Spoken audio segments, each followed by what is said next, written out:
రాజు వాళ్ళైతే వర్షంలో తడుస్తూ అటుగా వస్తున్న ఒక రూమ్‌లోకైతే వెళ్తూ ఉంటారు. అది చూసి కావ్య అయితే షాక్ అవుతూ ఉంటుంది. రాజు కూడా అది చూసి షాక్ అవుతూ ఉంటాడు. అలా లోపలికి వెళ్తూ వాళ్ళిద్దరైతే లోపలికి వెళ్తూ కలిసి లోపలికి వెళ్తూ ఉంటారు. అలా వెళ్తూ రాజుకైతే సారీ కనిపిస్తూ ఉంటుంది. "ఇదిగో ఇక్కడ సారీ ఉంది. ఇది మార్చుకో" అనైతే అంటూ ఉంటాడు రాజు. ఆ మాటలకి "ఆ సారీ ఎవరిదోనండి నేను మార్చుకోను" అనైతే అంటూ ఉంటుంది కావ్య.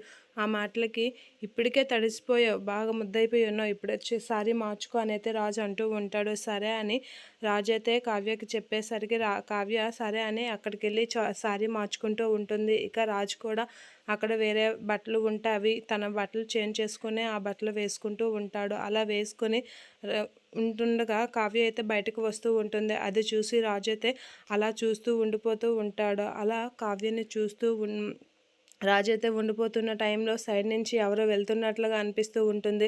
ఆ భయంకి రాజు ఒక్కసారిగా ఉలికి పడుతూ ఉంటాడు. అమ్మో ఎవరో వచ్చారు అని ఆ భయంకి రాజు అయితే కావ్య దగ్గరికి వెళ్ళి గట్టిగా హగ్ చేసుకుంటూ ఉంటాడు. అలా భయపడే కావ్య అయితే రాజును కూడా గట్టిగా హగ్ చేసుకుంటూ ఉంటుంది. అలా వాళ్ళిద్దరూ హగ్ చేసుకొని అలా ఉంటారు. ఇక రాజు అయితే కావ్య కాసి అలా చూస్తూ ప్రేమగా ఉంటాడు. ఇక కావ్య అయితే భయంతో రాజుని హగ్ చేసుకొని అలా ఉండిపోతూ ఉంటుంది. రాజు కూడా కావ్యని హగ్ చేసుకొని అలా ఉండిపోతూ ఉంటాడు.